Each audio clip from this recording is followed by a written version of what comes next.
যদি কংগ্রেস সরকার ক্ষমতায় আসে তাহলে পাকিস্তান এবং চায়নার কাছে দেশ বিক্রি করে দেবে। মঙ্গলবার আগরতলায় মঠচৌমুহনীতে সাংবাদিক সম্মেলন করে সিপিএম কংগ্রেস জোটের তীব্র সমালোচনা করে এই কথা বলেন পশ্চিম ত্রিপুরা লোকসভা আসনের বিজেপি প্রার্থী বিপ্লব কুমার দেব।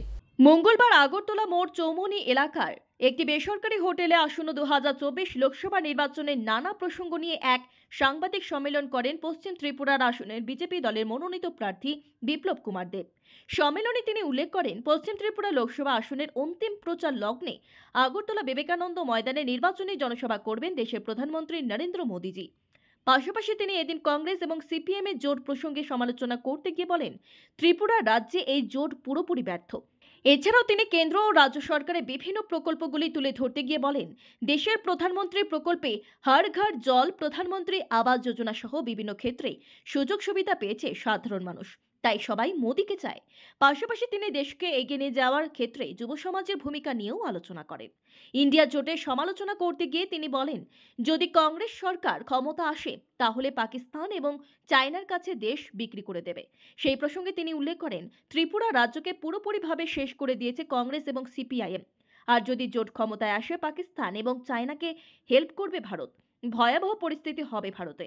পাশাপাশি তিনি পশ্চিম লোকসভা আসনে এবং 7 রামনগর বিধানসভার উপনির্বাচনে বিজেপি প্রার্থীদের বিপুল ভোট দিয়ে জয়যুক্ত করার আহ্বান রাখেন। যারা কংগ্রেস হয়ে আজকে নেতৃত্ব সিপিএম এর সঙ্গে ইলেকশনে গিয়েছেন, মানে একসঙ্গে, ওনারাই একসময় পশ্চিমবাংলাতে যখন সিপিএম কংগ্রেস এক জায়গায় এসেছিল তখন ওনারা ওই দিকে না গিয়ে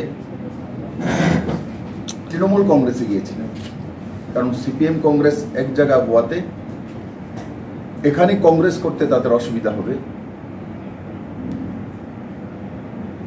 আর এটাই ত্রিপুরা মানুষের সামনে রেখেছেন, দেখো আমরা কত কমিউনিস্ট বিরোধী, কংগ্রেস কমিউনিস্ট ওয়েস্ট বেঙ্গলে একসঙ্গে হয়ে গেছে, তার জন্য আমরা কংগ্রেস পরিত্যাগ করে তৃণমূলে গিয়ে যাচ্ছি।